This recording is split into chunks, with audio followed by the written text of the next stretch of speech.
آپ کے لیے تو گڈ فیتھ آبلیگیشن ہے، مگر آپ ہمارا سوچیں کہ ہمیں بھی آپ کا گڈ فیتھ چاہیے، and we deserve that good faith obligation from you. Protection of violence, abusive and violent intolerant behaviour, اور ساتواں ہے پروٹیکشن اگینسٹ ہراسمنٹ. پھر ویلفیئر، سیونتھ ہے ویلفیئر اسکیم کا اجرا، اور وہ پارٹ 1 شیڈول میں ڈیفائن کیا گیا. مگر ایک سب سے اہم جو 8ویں چیز جو میں نے مارک آؤٹ کی تھی بل کے اندر، وہ سب سے اہم چیز ہے انڈیپینڈنٹ میڈیا کمیشن. یہ بہت ضروری ہے، اس کا لفظ انڈیپینڈنٹ بہت ضروری ہے. میڈیا کمیشن تو بنتے رہیں مگر انڈیپینڈنٹ بہت ضروری ہے.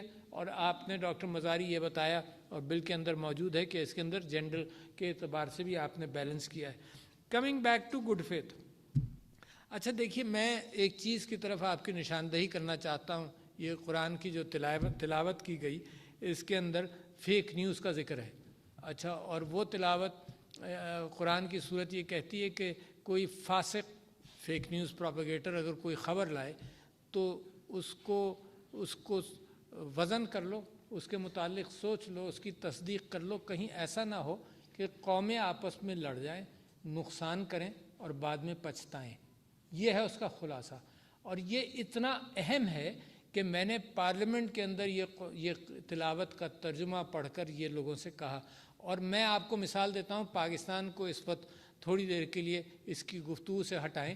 آپ یہ دیکھیں کہ جو ویپنز آف ماس ڈسٹرکشن کا فیک نیوز تھا، اس نے قوموں کو لڑا دیا، تباہ کر دیا. اب بعد میں پچھتانے سے کیا فائدہ؟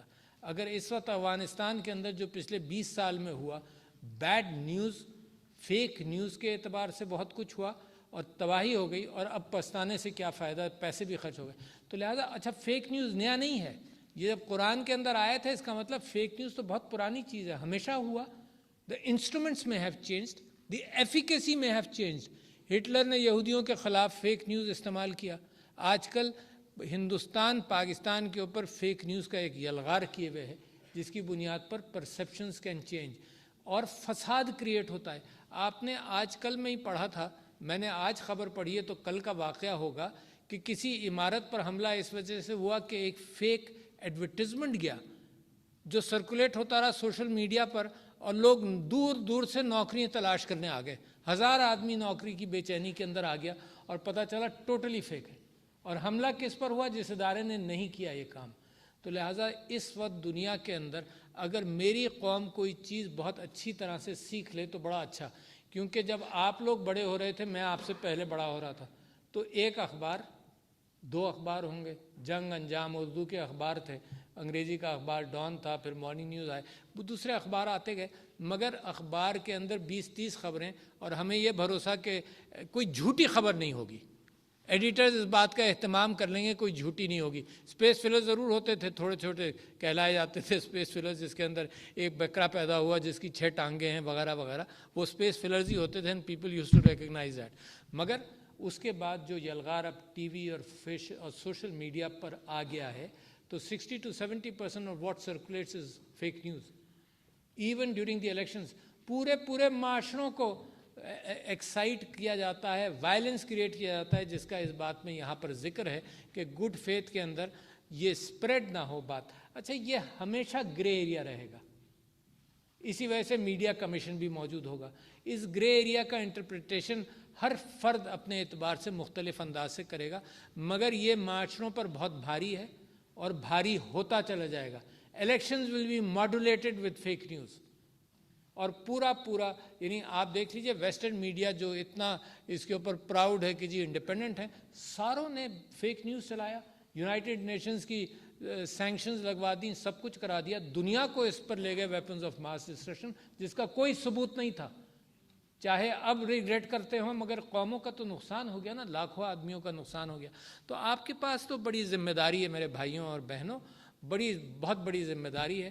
اور میں امید یہ کرتا ہوں کہ کیونکہ یہ exercises are not related to wealth, نہ اس بات سے ریلیٹڈ ہے کہ ہمارے ریسورسز کیا ہیں، نہ اس بات سے ریلیٹڈ ہیں کہ ریسورسز ہوں گے تو ملک ترقی کرے گا.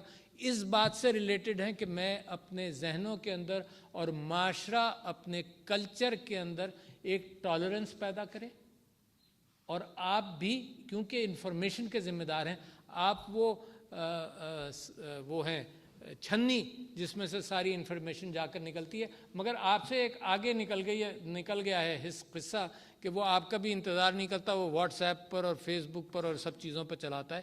These instruments are becoming stronger than nations. Facebook کے اوپر لوگ قومیں کہتی ہیں کہ بھائی یہ خبر روک دو، یہ خبر چلا دو، فلانا کر دو، فلانا کر دو۔ یہ وہ ملٹی نیشنل ہیں جو قوموں سے زیادہ طاقتور ہو گئے ہیں، اور دنیا سوچ رہی ہے کہ ان کو قابو کیسے کیا جائے۔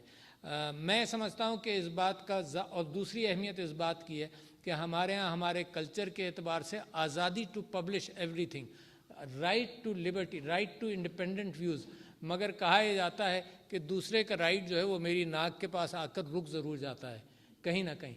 تو رائٹ ضرور ہے، مگر رسپانسبل جرنلزم اپنے معاشرے کا بھی خیال رکھتا ہے، سچائی کی بات بھی کرتا ہے، الفاظ کے چناؤ بھی صحیح رکھتا ہے اور معاشرے کا خیال رکھتا ہے، اور اس بات کا امکان دیکھتا رہتا ہے کہ کون سی خبریں، کیونکہ ہم بھی ہٹ ہو جاتے ہیں کبھی کبھی، میں بھی ہٹ ہو جاتا ہوں، کہ کون سی خبر کس کانٹیکسٹ میں کہی، گفتگو کس کانٹیکسٹ میں کہی گئی، کہاں کس ماحول میں کہی گئی، سامعین کون تھے۔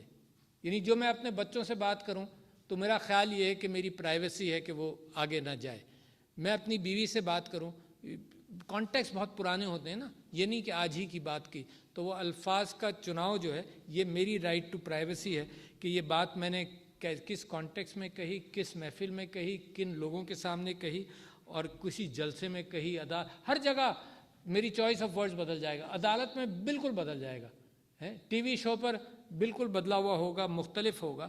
تو ان چیزوں کا بھی آپ خیال رکھیں۔